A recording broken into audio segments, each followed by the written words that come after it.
Le match continue. 3 très bons candidats. Hein. Pierre, bravo. Pierre est qualifié, il est traducteur-interprète, anglais bulgare. Guillaume, diagnostiqueur immobilier, il joue pour une 3e victoire ce soir. Là, Guillaume ne peut pas perdre le match. Michel est en tête de course, un ancien attaché culturel qui habite la belle ville de Mons, la Belgique. Messieurs, 4 thèmes. Tout le monde à la maison, vous avez 4 thèmes aussi, 40 secondes au chronomètre, 4 bonnes réponses à la suite. À chaque erreur, on tombe à 0. Vous le savez, nous avons les sauces chaudes et froides. Les fenêtres et les ouvertures. Le thème mystère, vous le découvrez. Exclusivité sur Twitter, hashtag QPUC. Comme question pour un champion, et vous pouvez réagir sur le match qui se joue. Et à contre-courant des yéyés. Ça, c'est pour Michel. Il prend quelques secondes. Il a raison. C'est un match sous très haute pression, un match pimenté, sur courant alternatif, tout est possible. Et je pense surtout à Guillaume, qui ne doit pas perdre ce match. Michel est en tête. À contre-courant des yéyés. À contre-courant des yéyés. Alors Michel, tout de suite à mes côtés, parce que Mons, capitale européenne de la culture, c'est oui ou c'est non? C'est tout à fait ça. C'est 2015, 2015. C'est cette année. 2015. Bon.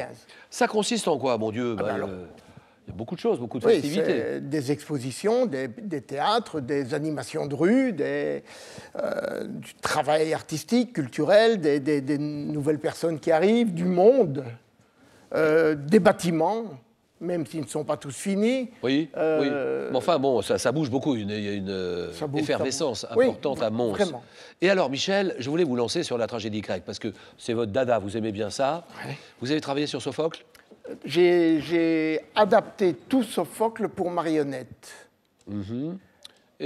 Et j'ai travaillé pour objet comédien dans un grand décor, grand volume sur l'Orestie d'Échille. Donc la seule trilogie qui nous reste. Mais en tout, entre Échille, Euripide et Sophocle, combien de tragédies qui restent encore? En tout, 33. 33, mais il y en a beaucoup qui ont disparu. Plein. Terminé. Oui, terminé. C'est le Moyen-Âge qui les a fait disparaître. D'accord. On ne les a pas recopiés. Oui, c'est ça. Donc encore 33 tragédies encore possibles. Oui. Vous avez travaillé sur Sophocle, vous. Oui.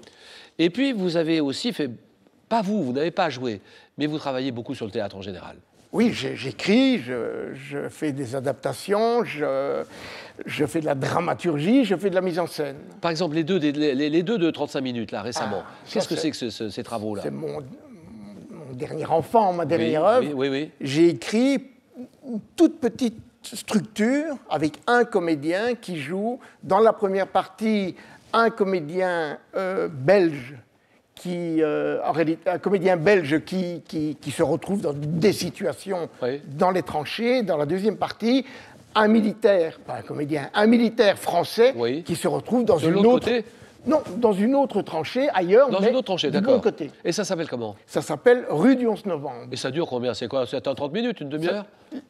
Chacune dure 35 minutes. 35 minutes, d'accord. Rue du 11 novembre. Non, mais ça se joue, où est-ce que ça se joue? Où est-ce qu'on peut suivre ça? Alors maintenant, nous allons... on a joué à Mons, on a joué à Namur, on a joué maintenant 60 fois, et ce sera repris la saison prochaine dans des lieux aussi importants que la Louvière et d'autres. Bon, Michel, merci de venir nous voir passer un peu de temps. Vous avez le temps de nous suivre le soir, 18h?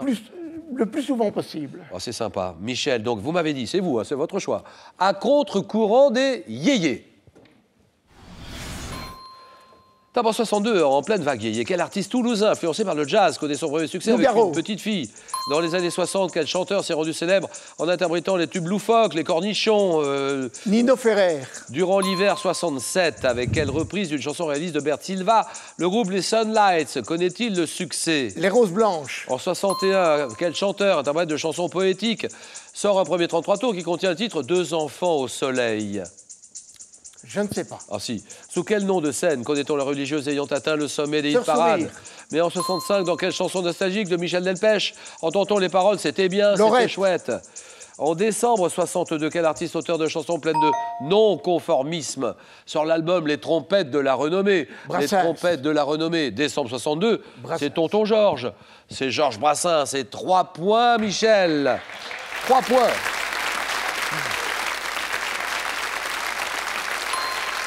Alors, c'est pas... Laurette tout court, c'est non. C'est pour ça qu'on ne l'accepte pas. Chez Laurette. C'est chez Laurette, oui, c'est ça, chez Laurette. Sœur Sourire, elle était belge, non? Elle était namuroise. Namuroise, d'accord. Sœur Sourire, Dominique, Nique, Sœur Sourire, d'accord. Et, ça m'étonne, parce que vous qui aimez vous avez du goût, Michel, beaucoup. Oh. 2 enfants au soleil. C'est lui qui chante La Montagne, Cuirassé, Potemkin, Chant Ferrat. 3 points. Que dit Guillaume? Alors là, attention, grand moment de jeu pour Guillaume sur la route de la cagnotte. Je vais tenter une entrée par les fenêtres et ouvertures. Allez. Fenêtres et ouvertures. Guillaume, je ne vous embête pas. Pas de questions, on y va directement, c'est vous qui décidez. Dites-moi si vous êtes prêt ou pas. Je suis prêt, Julien. Fenêtres et ouvertures pour une 3e victoire. Dans un bateau, quelle petite fenêtre étanche et ronde donne du jour et de l'air? Le hublot. Quel type de fenêtre dont le châssis glisse verticalement entre 2 rainures porte le nom d'un ancien instrument de supplice? Fenêtre guillotine. Quel mot composé anglais désigne une fenêtre faisant saillie sur le mur d'une maison? Oui. Quelle lucarne devant son nom à la poutre formant l'arête supérieure d'un comble est pratiquée dans un toit? Quelle lucarne devant son nom à la poutre formant l'arête supérieure d'un comble est pratiquée dans un toit? C'est non. Quelle petite ouverture différente du guichet est pratiquée dans un mur ou une porte pour épier sans être vue? Un œilleton. Oui. Quel petit ventail mobile porte un nom d'origine allemande signifiant... Qu'est-ce que c'est? Vasistas. Vasistas. Qu'est-ce que c'est? Bien joué. 3 points, Guillaume.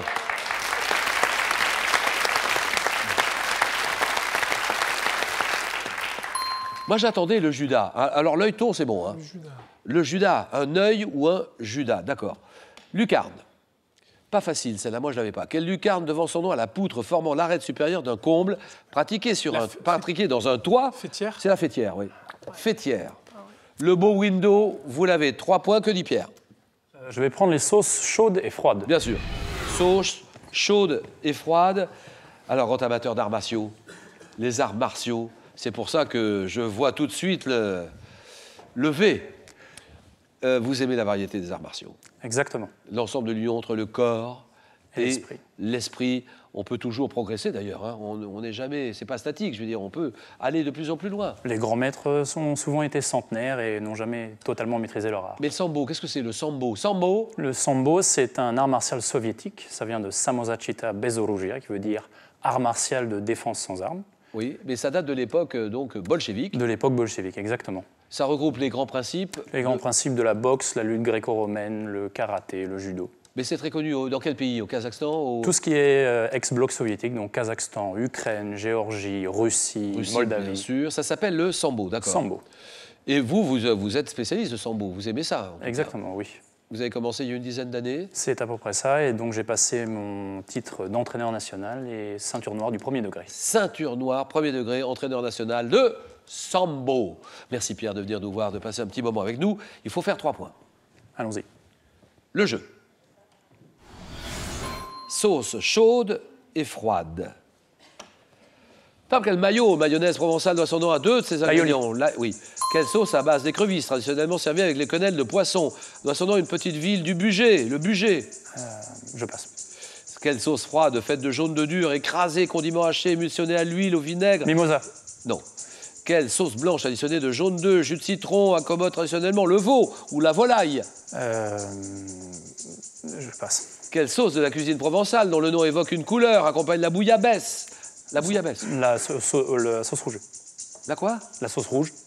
Quelle sauce au beurre, au vin et aux échalotes porte le nom d'un quartier de Paris? Ribiche. C'est non. Quel nom porte la sauce hollandaise additionnée de crème fouettée, conservée avec les asperges? Les asperges, les poissons pochés. Cette sauce hollandaise additionnée de crème fouettée, la sauce mousseline. Et ça fait 1 point. 1 point pour Pierre. 1 point Pierre. On s'arrête là. Alors, cette sauce au beurre, vous l'avez Michel, Guillaume, sauce au beurre, au vin et aux échalotes, qui porte le nom d'un quartier de Paris abritant le ministère de l'économie et des finances. C'est la sauce Bercy. Sauce de la cuisine provençale, dont le nom évoque une couleur qui accompagne la bouillabaisse, la rouille. Il l'avait dit, oui. Quelle sauce blanche additionnée de jaune d'œuf, jus de citron, accommode souvent le veau ou la volaille? La sauce poulette. Sauce froide faite de jaune d'œuf dur écrasé, condiments hachés, émulsionnés à l'huile, vinaigre, qui accompagne la tête de veau. Tête de veau, sauce gribiche. Sauce à base d'écrevisses, traditionnellement servie avec les quenelles de poisson, dont son nom, qui doit son nom à une petite ville du Bugey. C'est la sauce Nantua. Et la mayonnaise provençale, qui doit son nom à deux de ses ingrédients, l'ail et l'huile d'olive. Aioli, exactement, Pierre. Merci beaucoup, Pierre. Merci, Pierre. Et bon retour dans la Manche, hein, c'est dans la Manche, hein, 40 ans. Quel mot dérivé de poupée? Là, il y a 500 € à gagner. Je vais appeler moi-même. Ah oui, oui, c'est moi qui appellerai le gagnant ou la gagnante dans un moment. 500 €, c'est moi qui vais le faire. Quel mot dérivé de poupée désigne un très jeune enfant? Très jeune enfant, c'est un poupon. Réponse 1, c'est un adolescent. Réponse 2, donc vous le savez très bien, 32 43. Par SMS, vous envoyez 1 ou 2 au 7 10 20 et tirage au sort. Parmi toutes les bonnes réponses, ça se passe dans quelques petites minutes. Michel est en finale. Il a bien gagné sa place en finale. Mais Guillaume aussi. Et Guillaume, il va jouer pour une 3e victoire. Surtout le moment de jeu à ne surtout pas perdre. S'il veut avoir des chances pour la cagnotte, très grosse cagnotte. La bâche, le choc, le jeu.